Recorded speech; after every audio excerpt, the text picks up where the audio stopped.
बहुत ही सत्कारयोग ते प्यारे विद्यार्थियों, आप सब का स्वागत। अज आपां गल करांगे अंग्रेज़ां दियां भारत विच चलाईयां होईयां कर प्रणालियां, किस तरह उन्होंने भारत दे विच जिहड़ियां ये प्रणालियां सी चलाईयां। भारत दे विच उन्होंने ईस्ट इंडिया कंपनी राहीं प्रवेश किया ते हौली हौली वो साम्राजवादी बन गए। हौली हौली भारत की राजनीति उन्होंने प्रवेश किया तो भारत के उत्ते उन्होंने कब्जा जिहड़ा आखिर नूं पंजाब दे उत्ते 1849 दे विच कर लिया सी। तां आपदी सैना नूं मजबूत करन लई, आपदे प्रशासनिक कामां नूं मजबूती दे नाल चलाउण लई उन्हां नूं पैसे टके की जरूरत सी भारत दे विच, ते वो पैसा टका उन्होंने भारती लोगों तो अगराउणा सी।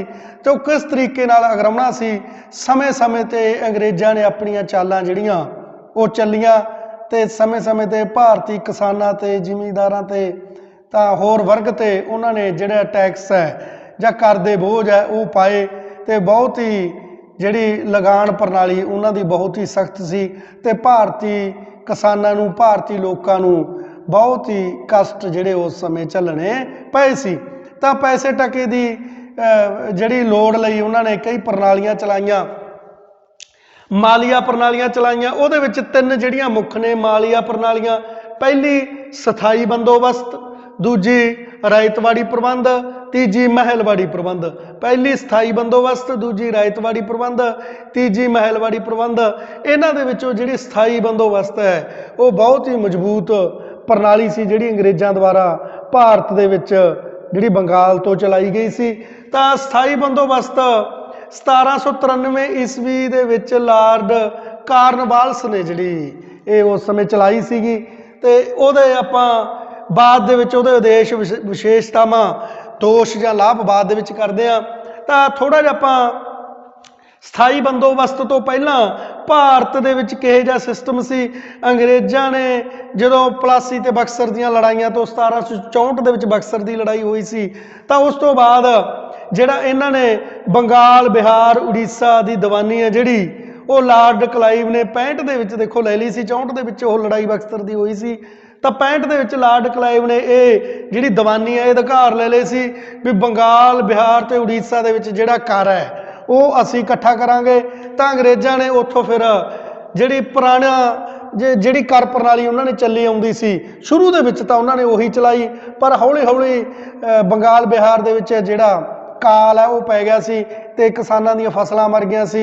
ये आपदा कर अगराउण दे विच अंग्रेज़ लगे हुए सी, पर उन्हां दा किते ना किते उन्होंने किसानां वल ध्यान ना दिता ते जिहड़ी स्थिति है बहुत ही डामाडोल हो गई सी। तां 1772 दे विच वारन हेस्टिंग्स ने वो बंगाल का जिहड़ा गवर्नर जनरल उस समय बनिया, तो उन्हें 5 सालां लई जिहड़ी पट्टे ते जमीन है वो देनी शुरू करती सी भी जिमींदारां नूं 5 सालां लई जिहड़ी कोई भी वो जमीन लै सकदा ते उन्हां दा कर है जिहड़ा 5 सालां लई निश्चित कर दिता सी। तां 1773 दे विच जदों ये सिस्टम 5 सालां वाला फिट ना आया तो उन्होंने 1 साल लई जिहड़ा कर पट्टे ते देनी जमीन लोकां नूं देती सीगी ते 1 साल का जिहड़ा कर है वो इकट्ठा अंग्रेज कर लेंदे सी। तां जिमींदारां जां होर किसानां ने जिहड़ियां इस साल लई पट्टे ते जिवें आपां ठेके ते जमीन लै लैंदे आ तो साल वास्ते लईआं सी। तो यह भी एक दोषपूर्ण जिहड़ी प्रणाली है वो उभर के सामने आई, क्योंकि साल तो बाद जिहड़े जिमींदार लोग सीगे जां किसान लोग सीगे वो जिहड़ा साल तो बाद उहदे बाण दे विचों जां दरख्त हुंदे सी जां कोई होर चीज़ां हुंदियां सी जां खूह हुंदे सी, उन्हां नूं मिट्टी नाल भर दिंदे सी, दरख्त पट्ट लैंदे सी भी बाद दे विच ठेके ते साल तो बाद मिलू जां ना मिलू, तां पट्टे ते वो साल वास्ते दित्ती जांदी सी। तां वो ऊणताइयां जिहड़ियां सामने उभर के आईयां। फिर इन्होंने अंग्रेज़ां ने जिहड़ा इस सिस्टम नूं भी इस मालिया प्रणाली नूं बदलना चाहया, तो उस समय स्थाई बंदोबस्त है जिहड़ा उहदा प्रबंध किया गया। लॉर्ड कार्नवालिस ने जिहड़ा 1786 ईस्वी दे विच गवर्नर जनरल है वो बनिया, ते 1790 दे विच जिमींदारां नूं उहने 10 सालां लई पट्टे ते जमीन जिहड़ी देनी है वो शुरू कर दित्ती सी जिमींदारां नूं। तां वो जिमींदारां तो पैसा टका अगरा लैंदे सीगे ते 10 सालां लई वो अगे किसानां तो जिमींदार अगराउंदे सी पैसा टका, जो किसान खेती करते सीगे, ते जिमींदारां तो अगे जिहड़ा अंग्रेज है लॉर्ड कार्नवालिस जिहड़ा ओह अगरा लैंदे सीगे ते 10 सालां लई ये जमीन है जिहड़ी पट्टे ते दित्ती जांदी सी ते 10 सालां दा जिहड़ा कर है ਉਹ ਇਕੱਠਾ ਕਰਦੇ ਸੀ। ਪਰ ਹੌਲੀ ਹੌਲੀ ਜਿਹੜਾ ਇਹ ਪ੍ਰਣਾਲੀ ਹੈ ਜਿਹੜੀ ਉਹਨਾਂ ਨੂੰ ਸਹੀ ਲੱਗੀ ਅੰਗਰੇਜ਼ਾਂ ਨੂੰ 10 ਸਾਲਾਂ ਦੀ, ਤਾਂ 10 ਸਾਲਾਂ ਤੋਂ ਬਾਅਦ ਉਹਨਾਂ ਨੇ ਆਖਿਆ ਵੀ ਇਹ ਪ੍ਰਣਾਲੀ ਦੇ ਵਿੱਚ ਹੋਰ ਵੀ ਜਿਹੜੀਆਂ ਸੁਧਾਰ ਹੈ ਉਹ ਕਰਨੇ ਚਾਹੀਦੇ ਆ। ਤਾਂ ਖੁਸ਼ ਹੋ ਕੇ ਪ੍ਰਸੰਨ ਹੋ ਕੇ ਉਹਨਾਂ ਨੇ ਜਿਹੜੀ ਜ਼ਿਮੀਂਦਾਰਾਂ ਨੂੰ ਪੱਕੇ ਹੀ ਜ਼ਮੀਨਾਂ ਦੇ ਮਾਲਕ ਆ ਜਿਹੜੇ 10 ਨਾ 15 ਸਾਲ ਨਾ 5 ਸਾਲਾਂ ਦੀ ਜਿਹੜੀ ਪ੍ਰਣਾਲੀ ਸੀ ਉਹ ਛੱਡਤੀ ਤੇ ਪੱਕੀ ਜ਼ਮੀਨਾਂ ਦੇ ਮਾਲਕ ਆ ਜਿਹੜੇ ਜ਼ਿਮੀਂਦਾਰਾਂ ਨੂੰ ਬਣਾ ਦਿੱਤਾ ਸੀ ਤੇ ਕਿਸਾਨਾਂ ਤੋਂ ਜ਼ਮੀਨਾਂ ਕਿਤੇ ਨਾ ਕਿਤੇ ਖੋਹ ਲਈਆਂ ਸੀ ਤੇ ਜ਼ਿਮੀਂਦਾਰਾਂ ਨੂੰ ਭੂਮੀ ਦੇ ਮਾਲਕ ਬਣਾ ਦਿੱਤਾ ਗਿਆ ਸੀ ਤੇ ਜਿਹਦੇ ਨਾਲ ਇਹ ਬੰਦੋਬਸਤ ਹੈ ਜਿਹੜਾ ਸਥਾਈ ਹੈ ਉਹ ਪੱਕਾ ਹੋ ਗਿਆ ਸੀਗਾ ਜ਼ਿਮੀਂਦਾਰਾਂ ਕੋਲੇ। ਤੇ ਹੁਕਮ ਬੁੱਕੀ ਜਿਹੜੀ ਕਰ ਹੈ ਉਹ ਜ਼ਿਮੀਂਦਾਰ ਜਿਹੜੇ ਅੰਗਰੇਜ਼ਾਂ ਨੂੰ ਉਹ ਪਹੁੰਚਦੀ ਕਰਦੇ ਸੀ।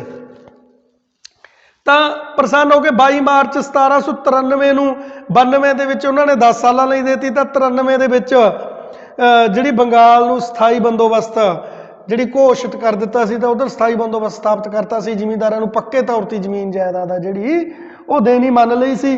ਤਾਂ ਉਦੇਸ਼ ਕੀ ਸੀ, ਕਿਉਂ ਜਿਹੜੀ ਸਥਾਈ ਬੰਦੋਬਸਤ ਕੀਤਾ, ਪੱਕਾ ਪ੍ਰਬੰਧ ਜ਼ਮੀਨ ਦਾ ਜ਼ਿਮੀਂਦਾਰਾਂ ਨੂੰ ਸੌਂਪਤੀਆਂ ਸੀ ਤੇ ਉਹਨਾਂ ਤੋਂ ਘਰ ਹੈ ਜਿਹੜਾ ਪੱਕੇ ਤੌਰ ਤੇ ਹੁਕਮ ਬੁੱਕਾ ਜਿਹੜਾ ਘਰ ਹੈ ਉਹ ਲੈਂਦੇ ਸੀ, ਪੈਸਾ ਟਕਾ ਸੀਗਾ। ਤੇ ਇਹਦੇ ਮਗਰ ਉਦੇਸ਼ ਹੈ ਜਿਹੜਾ ਕਿਤੇ ਨਾ ਕਿਤੇ ਉਹਨਾਂ ਦੀ ਕੀ ਚਾਲ ਸੀਗੀ ਅੰਗਰੇਜ਼ਾਂ ਦੀ, ਉਦੇਸ਼ ਆਮਦਨ ਨਿਸ਼ਚਿਤ ਹੋ ਜਾਵੇਗੀ। ਪਹਿਲਾ ਉਦੇਸ਼ ਸੀਗਾ ਵੀ ਜਿਹੜੀ ਅਸੀਂ ਭੂਮੀ ਜ਼ਿਮੀਂਦਾਰਾਂ ਜਾਂ ਕਿਸਾਨਾਂ ਨੂੰ ਦਿੰਦੇ ਆ ਕਿਤੇ ਸਾਲ ਵਾਸਤੇ, ਕਿਤੇ 5 ਸਾਲਾਂ ਵਾਸਤੇ, ਕਿਤੇ 10 ਸਾਲਾਂ ਵਾਸਤੇ, ਪਰ ਉਹਨਾਂ ਦੀ ਉਸ ਤੋਂ ਬਾਅਦ ਫਿਰ ਜਿਹੜਾ ਪੈਸੇ ਟਕੇ ਦਾ ਜਿਹੜਾ ਨਿਸ਼ਚਿਤ ਕਰਨਾ ਪੈਂਦਾ ਸੀਗਾ, ਦੁਬਾਰੇ ਉਹਨਾਂ ਨੂੰ ਉਹ ਸਿਸਟਮ ਬਣਾਉਣਾ ਪੈਂਦਾ ਸੀ ਵੀ ਹੁਣ ਇੰਨੇ ਕਰ ਜਿਹੜਾ ਲਿਆ ਜਾਊਗਾ ਤੇ ਪੱਕੀ ਜਿਹੜੀ ਪੈਸਾ ਟਕਾ ਉਹਨਾਂ ਦਾ ਨਿਸ਼ਚਿਤ ਨਹੀਂ ਸੀਗਾ ਅੰਗਰੇਜ਼ਾਂ ਕੋਲੇ ਵੀ ਇੰਨਾ ਜਿਹੜਾ ਭੂਮੀ ਤੋਂ ਜਿਹੜਾ ਇੰਨਾ ਪੈਸਾ ਪੱਕਾ ਹੀ ਆ ਜਾਊਗਾ। ਪਰ ਸਥਾਈ ਬੰਦੋਬਸਤ ਨਾਲ ਕੀ ਹੋ ਗਿਆ ਸੀ, ਉਹਨਾਂ ਨੂੰ ਪੱਕਾ ਪਤਾ ਲੱਗਣ ਲੱਗ ਗਿਆ ਸੀ ਵੀ ਹੁਣ ਸਾਨੂੰ ਇੰਨੇ ਪੈਸੇ ਜਿਹੜੇ ਹੁਕਮ ਬੁੱਕੇ ਆ ਜਾਣਗੇ। ਤਾਂ ਉਹਨਾਂ ਨੇ ਜਿਹੜਾ ਮਜ਼ਬੂਤੀ ਆਪਦੀ ਈਸਟ ਇੰਡੀਆ ਕੰਪਨੀ ਦੀ ਅੱਗੇ ਜਾ ਕੇ ਕੀਤੀ ਤਾਂ ਉਹਦੇ ਨਾਲ ਜਿਹੜਾ ਹੋਰ ਕੰਮਾਂ ਦੇ ਵੱਲ, ਪ੍ਰਸ਼ਾਸਨਿਕ ਸੁਧਾਰਾਂ ਦੇ ਵੱਲ ਵੀ ਉਹਨਾਂ ਨੇ ਕੰਮ ਕੀਤੇ। ਜ਼ਿਮੀਂਦਾਰ ਮਾਲਕ ਬਣ ਤੇ ਅੰਗਰੇਜ਼ਾਂ ਦੇ ਵਫਾਦਾਰ ਬਣ ਜਾਣਗੇ। ਅਗਲੀ ਗੱਲ ਇਹ ਸੀ ਵੀ ਜੋ ਜ਼ਿਮੀਂਦਾਰਾਂ ਨੂੰ ਅਸੀਂ ਭੂਮੀ ਪੱਕੀ ਸਥਾਈ ਤੌਰ ਤੇ ਸਮਾ ਦਾਂਗੇ ਤਾਂ ਜਦੋਂ ਜ਼ਿਮੀਂਦਾਰਾਂ ਨੂੰ ਅਸੀਂ ਮਾਲਕ ਬਣਾਤਾ ਉਹ ਵੇਚ ਵੱਟ ਸਕਦੇ ਸੀ ਆਪਦੀ ਮਰਜ਼ੀ ਅਨੁਸਾਰ, ਤਾਂ ਉਹ ਕਿਤੇ ਨਾ ਕਿਤੇ ਅੰਗਰੇਜ਼ਾਂ ਦੇ ਪ੍ਰਤੀ ਵਫਾਦਾਰ ਹੋ ਜਾਣਗੇ।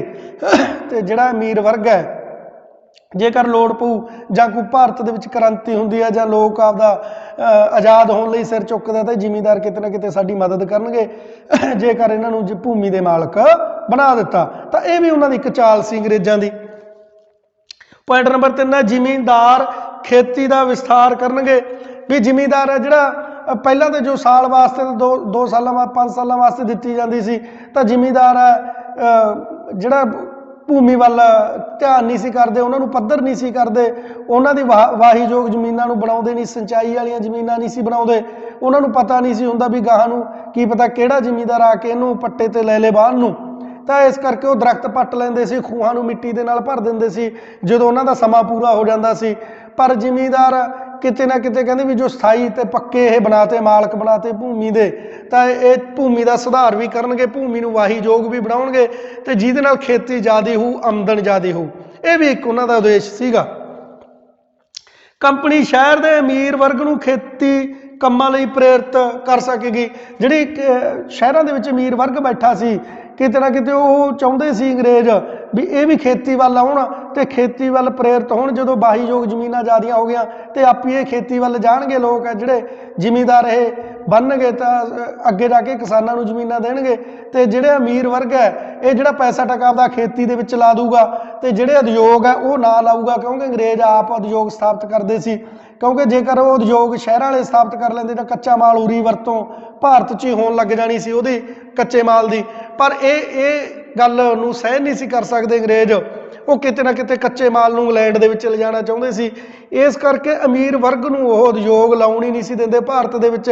ਉਹ ਕਹਿੰਦੇ ਸੀ ਵੀ ਤੁਸੀਂ ਖੇਤੀ ਵੱਲ ਹੋ ਜਾਓ ਤੇ ਖੇਤੀ ਦੇ ਵਿੱਚ ਹੀ ਪੈਸਾ ਜਿਹੜਾ ਉਹ ਵੇਸਟ ਕਰ ਦਿਓ। ਤਾਂ ਇਸ ਤਰੀਕੇ ਨਾਲ ਉਹਨਾਂ ਨੇ ਸਥਾਈ ਬੰਦੋਬਸਤ ਇਸ ਤਰੀਕੇ ਨਾਲ ਕੀਤਾ ਸੀ ਵੀ ਜਿਹੜਾ ਸ਼ਹਿਰਾਂ ਦਾ ਅਮੀਰ ਵਰਗ ਆ ਉਹ ਵੀ ਖੇਤੀ ਵੱਲ ਪ੍ਰੇਰਿਤ ਹੋ ਜਾਏ।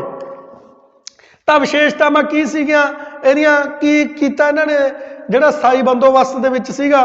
ਪਹਿਲਾ, ਭੂਮੀ ਦਾ ਜੱਦੀ ਅਧਿਕਾਰ, ਜਿਹੜਾ ਭੂਮੀ ਨੂੰ ਜਿਹੜਾ ਜੱਦੀ ਅਧਿਕਾਰ ਜ਼ਿਮੀਂਦਾਰਾਂ ਨੂੰ ਮਿਲ ਗਿਆ ਸੀ। ਜ਼ਿਮੀਂਦਾਰਾਂ ਨੂੰ ਪੱਕੇ ਮਾਲਕ ਆ ਜਿਹੜਾ ਉਹ ਬਣਾ ਦਿੱਤਾ ਸੀ ਭੂਮੀ ਦੇ ਅੰਗਰੇਜ਼ਾਂ ਨੇ। ਪੁਆਇੰਟ ਨੰਬਰ 2 ਹੈ ਜ਼ਿਮੀਂਦਾਰਾਂ ਨੂੰ ਅਧਿਕਾਰ ਪ੍ਰਾਪਤ ਹੋ ਗਏ ਵੇਚਣ ਤੇ ਵੱਟਣ ਦੇ। ਜ਼ਿਮੀਂਦਾਰਾਂ ਨੂੰ ਪੱਕੇ ਅਧਿਕਾਰ ਪ੍ਰਾਪਤ ਹੋ ਗਏ ਵੀ ਉਹ ਕਦੋਂ ਵੀ ਜ਼ਮੀਨ ਨੂੰ ਵੇਚ ਸਕਦੇ ਸੀ, ਵੱਟ ਸਕਦੇ ਸੀ, ਗਹਿਣੇ ਰੱਖ ਸਕਦੇ ਸੀ। ਤਾਂ ਇਹ ਸਾਰੇ ਅਧਿਕਾਰ ਹੈ ਜਿਹੜਾ ਜ਼ਿਮੀਂਦਾਰਾਂ ਕੋਲੇ ਆ ਗਏ ਸੀ। ਸਰਕਾਰ ਨੇ ਮਾਲੀਏ ਦੀ ਦਰ 10/11 ਜਿਹੜੀ ਨਿਸ਼ਚਿਤ ਕਰ ਦਿੱਤੀ ਸੀ, ਪੱਕੀ ਮਾਲੀਏ ਦੀ ਦਰ ਹੈ ਜਿਹੜੀ ਵੀ ਇੰਨੀ ਅਸੀਂ ਲੈਣੀ ਹੈ, ਆਮਦਨ ਭਾਵੇਂ ਕਿੰਨੀ ਹੋ ਜੇ ਜ਼ਿਮੀਂਦਾਰ ਨੂੰ, ਬਾਣ ਦੇ ਵਿੱਚੋਂ ਕਿੰਨੀ ਫਸਲ ਆ ਜੇ, ਪਰ ਜਿਹੜੀ ਆਮਦਨ ਹੈ ਸਾਲਾਨਾ ਕਰ ਹੈ ਜਿਹੜਾ ਉਹ ਇੰਨਾ ਹੀ ਲਿਆ ਜਾਊਗਾ। ਜ਼ਿਮੀਂਦਾਰ ਤੇ ਕੋਈ ਹੋਰ ਟੈਕਸ ਨਹੀਂ ਲੱਗੇਗਾ। ਜ਼ਿਮੀਂਦਾਰਾਂ ਤੇ ਕਹਿੰਦੇ ਵੀ ਇੱਕ ਕਰ ਹੈ ਜਿਹੜਾ ਉਹੀ ਅਸੀਂ ਬਾਨਾਂ ਦਾ ਜਾਂ ਜ਼ਮੀਨਾਂ ਦਾ ਅਗਰਾਹਾਂਗੇ, ਉਹ ਹੋਰ ਟੈਕਸ ਹੈ ਜਿਹੜੇ ਜ਼ਿਮੀਂਦਾਰਾਂ ਤੋਂ ਨਹੀਂ ਲਿਆ ਜਾਊਗਾ। ਪੁਆਇੰਟ ਨੰਬਰ 5 ਹੈ ਨਿਸ਼ਚਿਤ ਸਮੇਂ ਤੇ ਮਾਲੀਆ ਜਮ੍ਹਾਂ ਕਰਾਉਣਾ ਸੀ। ਨਿਸ਼ਚਿਤ ਸਮੇਂ ਤੇ ਵੀ ਜਦੋਂ ਜ਼ਿਮੀਂਦਾਰਾਂ ਨੂੰ ਟਾਈਮ ਦਿੱਤਾ ਵੀ ਅਸੀਂ ਇਸ ਸਮੇਂ ਮਾਲੀਆ ਤੁਸੀਂ ਜਮ੍ਹਾਂ ਕਰਾਉਣਾ, ਤਾਂ ਜ਼ਿਮੀਂਦਾਰਾਂ ਨੂੰ ਉਸ ਸਮੇਂ ਮਾਲੀਆ ਨਿਸ਼ਚਿਤ ਸਮੇਂ ਤੇ ਜਿਹੜਾ ਉਹ ਭਰਨਾ ਪੈਂਦਾ ਸੀ। ਤੇ ਸ਼ੁਰੂ ਦੇ ਵਿੱਚ ਇਹ ਸਮੱਸਿਆਵਾਂ ਜ਼ਿਮੀਂਦਾਰਾਂ ਨੂੰ ਬਹੁਤ ਜ਼ਿਆਦਾ ਆਈਆਂ ਤੇ ਜ਼ਿਮੀਂਦਾਰ ਬਹੁਤ ਜ਼ਿਆਦਾ 50% ਦੇ ਲਗਭਗ ਜਿਹੜਾ ਜ਼ਿਮੀਂਦਾਰ ਹੈ ਉਹ ਜਿਹੜਾ ਖੇਤੀ ਤੇ ਭੂਮੀ ਨੂੰ ਛੱਡ ਕੇ ਉਹ ਚਲਾ ਗਿਆ ਸੀ, ਕਿਉਂਕਿ ਉਹਨਾਂ ਤੋਂ ਜਿਹੜਾ ਇਹ ਟੈਕਸ ਹੈ ਭਰਿਆ ਨਹੀਂ ਸੀ ਗਿਆ। ਜ਼ਿਮੀਂਦਾਰਾਂ ਤੇ ਕਿਸਾਨਾਂ 'ਚ ਕੋਈ ਦਖਲ ਅੰਦਾਜ਼ੀ ਨਹੀਂ ਸੀ। ਜ਼ਿਮੀਂਦਾਰ ਅੱਗੇ ਕਿਸਾਨਾਂ ਨੂੰ ਜ਼ਮੀਨ ਦਿੰਦੇ ਸੀ, ਜ਼ਿਮੀਂਦਾਰ ਅੱਗੇ ਕਿਸਾਨਾਂ ਨੂੰ ਵਾਹੁਣਯੋਗ, ਤੇ ਕਿਸਾਨ ਆਪਦੀਆਂ ਜ਼ਮੀਨਾਂ ਦੇ ਵਿੱਚ ਮੁਜ਼ਾਹਰੇ ਬਣ ਗਏ ਸੀ ਜ਼ਿਮੀਂਦਾਰਾਂ ਦੇ। ਤੇ ਜ਼ਿਮੀਂਦਾਰ ਕਿਤੇ ਨਾ ਕਿਤੇ ਕਿਸਾਨਾਂ ਦੇ ਨਾਲ ਧੱਕਾ ਕਰਦੇ ਸੀ, ਤਾਂ ਉਹਦੇ ਵਿੱਚ ਜਿਹੜਾ ਅੰਗਰੇਜ਼ਾਂ ਦੀ ਜਾਂ ਸਰਕਾਰ ਦੀ ਦਖਲਅੰਦਾਜ਼ੀ ਨਹੀਂ ਸੀ। ਜ਼ਿਮੀਂਦਾਰ ਤੇ ਕਿਸਾਨਾਂ ਦੀ ਟੱਕਰ ਹੈ ਜਿਹੜੀ ਉਹ ਆਪਸ ਦੇ ਵਿੱਚ ਪਈ ਰਹਿੰਦੀ ਸੀ। ਕਿਸਾਨਾਂ ਨੂੰ ਭੂਮੀਹੀਨ ਕਰ ਦਿੱਤਾ ਸੀ, ਵੱਡੀ ਗੱਲ ਜ਼ਿਮੀਂਦਾਰਾਂ ਨੂੰ ਭੂਮੀ ਦੇ ਮਾਲਕ ਬਣਾ ਦਿੱਤਾ ਸੀ, ਤੇ ਜਿਹੜੀ ਕਿਸਾਨਾਂ ਕੋਲੇ ਜ਼ਮੀਨਾਂ ਸੀ ਉਹਨਾਂ ਨੂੰ ਕਿਸਾਨਾਂ ਤੋਂ ਖੋਹ ਲਿਆ ਸੀ ਤੇ ਉਹਨਾਂ ਨੂੰ ਭੂਮੀਹੀਨ ਕਰ ਦਿੱਤਾ ਸੀ। ਤੇ ਕਿਸਾਨ ਇੱਕ ਮੁਜ਼ਾਹਰੇ ਦੇ ਤੌਰ ਤੇ ਜ਼ਿਮੀਂਦਾਰਾਂ ਦੇ ਅੰਡਰ ਕੰਮ ਕਰਦੇ ਸੀ। ਤਾਂ ਇਹਦੇ ਜਿਹੜਾ ਮਾਲੀਆ ਪ੍ਰਣਾਲੀ ਹੈ ਸਥਾਈ ਬੰਦੋਬਸਤ ਦੀ, ਉਹਦੇ ਬਹੁਤ ਸਾਰੇ ਲਾਭ ਵੀ ਸੀ ਤੇ ਦੋਸ਼ ਵੀ ਸੀ। ਇਹਦੇ ਵਿੱਚ ਸਭ ਤੋਂ ਪਹਿਲਾਂ ਆਪਾਂ ਲਾਭ ਦੇਖਦੇ ਹਾਂ ਵੀ ਕਿ ਜਿਹੜਾ ਅੰਗਰੇਜ਼ਾਂ ਨੂੰ ਇਹਦੇ ਕੀ ਲਾਭ ਹੋਏ ਸੀ। ਪਹਿਲਾਂ ਸਰਕਾਰ ਦੀ ਆਮਦਨ ਨਿਸ਼ਚਿਤ ਹੋ ਗਈ। ਜਿਹੜੀ ਸਰਕਾਰ ਦੀ ਆਮਦਨ ਅੰਗਰੇਜ਼ਾਂ ਦੀ ਉਹ ਨਿਸ਼ਚਿਤ ਹੋ ਗਈ ਸੀ ਵੀ ਜਿਹੜਾ ਜ਼ਿਮੀਂਦਾਰਾਂ ਤੋਂ ਇਸ ਸਮੇਂ ਇੰਨਾ ਮਾਲੀਆ ਜਿਹੜਾ ਉਹ ਲੈਣਾ ਹੀ ਲੈਣਾ, ਪੱਕੇ ਤੌਰ ਤੇ ਫਸਲ ਹੋਵੇ ਜਾਂ ਨਾ ਹੋਵੇ, ਘੱਟ ਹੋਵੇ ਜਾਂ ਵੱਧ ਹੋਵੇ, ਇਹਦੇ ਨਾਲ ਅੰਗਰੇਜ਼ਾਂ ਨੂੰ ਕੋਈ ਮਸਲਾ ਨਹੀਂ ਸੀ।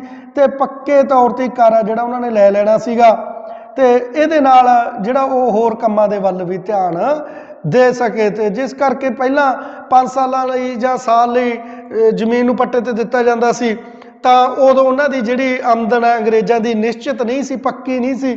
ਉਹਨਾਂ ਨੂੰ ਪਤਾ ਨਹੀਂ ਸੀ ਹੁੰਦਾ ਵੀ ਕਿੰਨਾ ਜਿਹੜਾ ਮਾਲੀਆ ਜਿਹੜਾ ਉਹ ਆਊਗਾ, ਕਿਉਂਕਿ ਜਿਹੜੀ ਬੋਲੀ ਆ ਉਹ ਘੱਟ ਵੱਧ ਆ ਜਿਹੜੀ ਲੱਗਦੀ ਰਹਿੰਦੀ ਸੀ। ਪਰ ਹੁਣ ਜਿਹੜੀ ਸਥਾਈ ਬੰਦੋਬਸਤ ਦੇ ਵਿੱਚ ਜ਼ਿਮੀਂਦਾਰਾਂ ਤੋਂ ਪੱਕੇ ਤੌਰ ਤੇ ਕਰ ਲੈਣਾ ਮੰਨ ਲਿਆ ਸੀ, ਤੇ ਸਰਕਾਰ ਨੂੰ ਆਪਦੀ ਆਮਦਨ ਹੈ ਜਿਹੜੀ ਉਹ ਨਿਸ਼ਚਿਤ ਹੋ ਗਈ ਸੀ ਵੀ ਇੰਨੀ ਆਮਦਨ ਆਈ ਆ ਜਾਊਗੀ। ਪੁਆਇੰਟ ਨੰਬਰ 2 ਪ੍ਰਸ਼ਾਸਨ 'ਚ ਕੁਸ਼ਲਤਾ ਆਉਣੀ।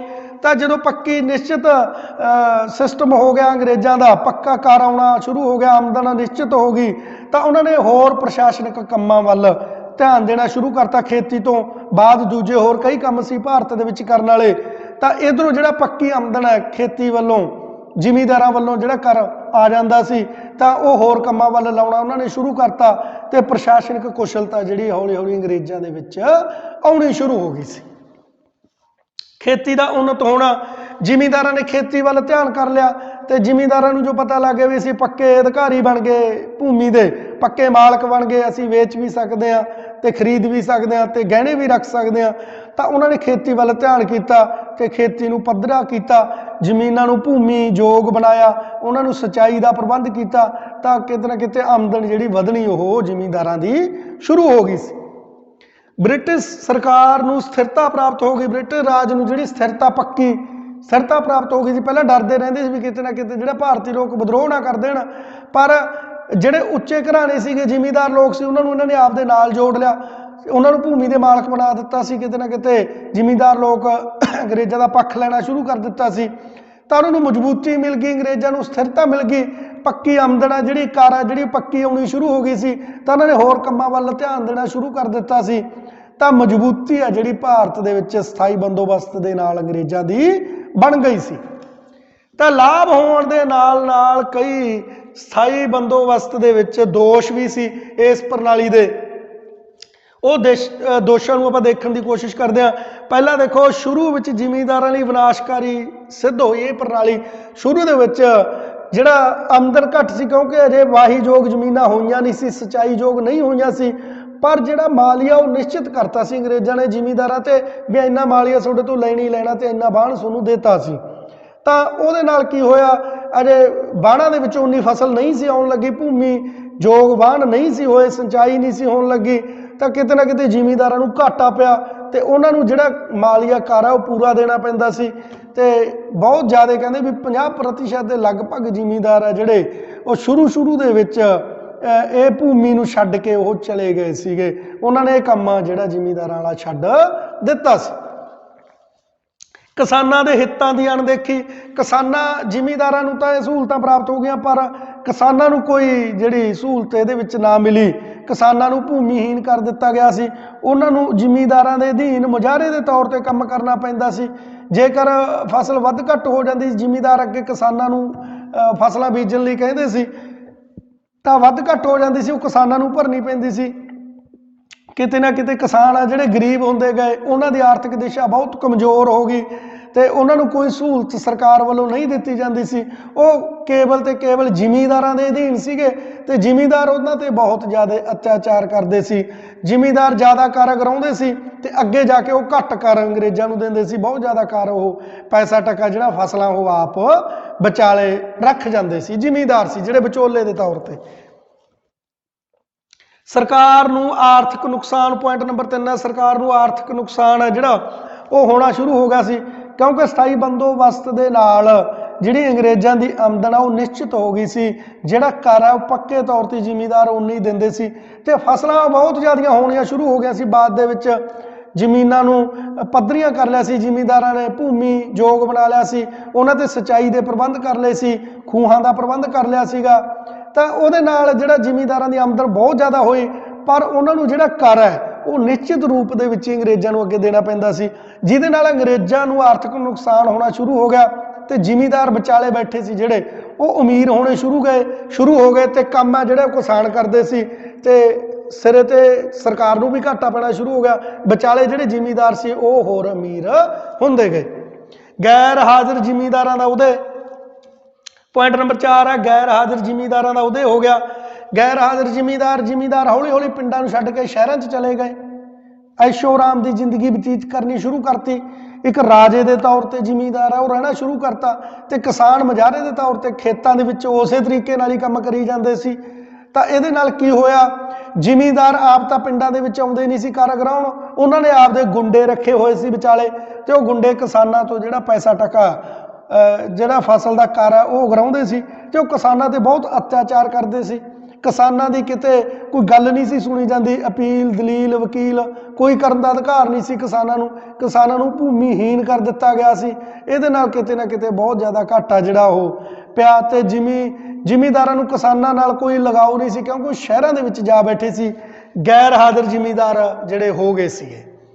ਦੂਸਰੇ ਵਰਗਾਂ ਤੇ ਟੈਕਸ ਦਾ ਬੋਝ, ਤਾਂ ਜ਼ਿਮੀਂਦਾਰਾਂ ਨੂੰ ਤਾਂ ਫਾਇਦਾ ਹੁੰਦਾ ਗਿਆ ਪਰ ਅੰਗਰੇਜ਼ਾਂ ਨੂੰ ਜਿਵੇਂ ਜਿਵੇਂ ਇਸ ਪ੍ਰਣਾਲੀ ਨਾਲ ਜਿਹੜਾ ਆਰਥਿਕ ਨੁਕਸਾਨ ਹੋਇਆ ਤੇ ਉਹਨਾਂ ਨੇ ਹੋਰ ਪਾਸੇ ਤੋਂ ਇਹ ਆਰਥਿਕ ਨੁਕਸਾਨ ਦੀ ਪੂਰਤੀ ਕਰਨੀ ਚਾਹੀ। ਤਾਂ ਇਹਦੇ ਨਾਲ ਜਿਹੜੇ ਹੋਰ ਵਰਗ ਸੀਗੇ, ਹੋਰ ਕਿੱਤੇ ਸੀਗੇ ਸਮਾਜ ਦੇ ਵਿੱਚ, ਭਾਰਤ ਦੇ ਵਿੱਚ, ਉਹਨਾਂ ਤੇ ਜ਼ਿਆਦਾ ਟੈਕਸ ਲਾਤਾ। ਇਹਨਾਂ ਨੇ ਬਹੁਤ ਜ਼ਿਆਦਾ ਟੈਕਸ ਲਾਤਾ ਵੀ ਉਧਰੋਂ ਜਿਹੜਾ ਪੈਸਾ ਟਕਾ ਆ ਜੇ। ਤਾਂ ਹੋਰ ਜਿਹੜੇ ਵਰਗ ਨੇ ਉਹ ਤੰਗ ਆ ਗਏ ਸੀਗੇ ਇਸ ਵਿਵਸਥਾ ਦੇ ਨਾਲ, ਇਸ ਬੰਦੋਬਸਤ ਦੇ ਨਾਲ। ਇਹਦੇ ਕਰਕੇ ਇਹਦੇ ਵਿੱਚ ਦੋਸ਼ ਆ ਜਿਹੜੇ ਬਹੁਤ ਜ਼ਿਆਦਾ ਸੀਗੇ। ਤਾਂ ਭਾਵੇਂ ਇਹਦੇ ਵਿੱਚ ਬਹੁਤ ਸਾਰੇ ਦੋਸ਼ ਸੀਗੇ ਤੇ ਲਾਭ ਵੀ ਹੋਏ ਅੰਗਰੇਜ਼ਾਂ ਨੂੰ, ਪਰ ਅਸੀਂ ਕਹਿ ਸਕਦੇ ਹਾਂ ਕਿ ਸਥਾਈ ਬੰਦੋਬਸਤ ਦੇ ਨਾਲ ਜਿਹੜਾ ਅੰਗਰੇਜ਼ਾਂ ਨੂੰ ਭਾਰਤ ਦੇ ਵਿੱਚ ਜਿਹੜੀ ਸਥਿਰਤਾ ਹੈ ਉਹ ਮਜ਼ਬੂਤ ਹੋਈ ਤੇ ਅੱਗੇ ਉਹਨਾਂ ਨੇ ਭਾਰਤ ਦੇ ਵਿੱਚ ਆਪਦੇ ਸਾਮਰਾਜ ਦੀ ਸਥਾਪਨਾ ਜਿਹੜੀ ਕਰਦੇ ਗਏ।